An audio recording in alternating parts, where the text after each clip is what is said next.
reading this, you said there's damning evidence in here. It's obviously very detailed. It tells a story. One of the questions a lot of people is asking is there enough in here if Donald Trump is convicted for him to go to prison? I mean, there are outlines at the very end about the maximum sentences, but what should people's expectation of that be?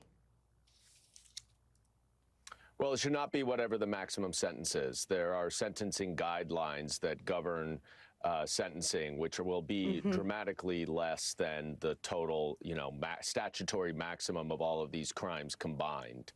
There is real potential and likelihood of jail time if he is convicted.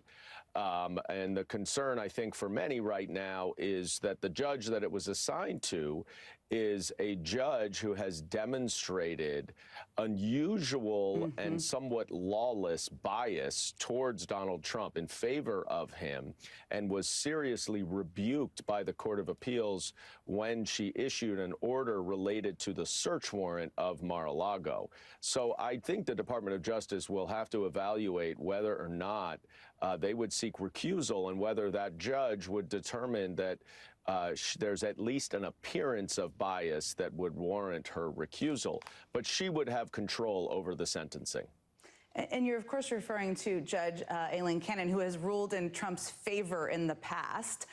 And since you referenced kind of what she could do here, she could delay, she could make it easier for Trump in many ways. What are the options the Department of Justice has at their disposal if she delays or if she looks like she's acting in a way that's biased toward the Trump team?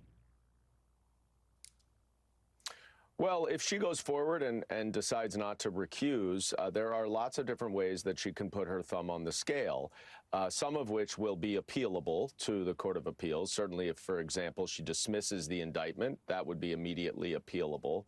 But there are lots of other smaller, less dramatic ways that she can influence, including, I think, most importantly, evidentiary ruling.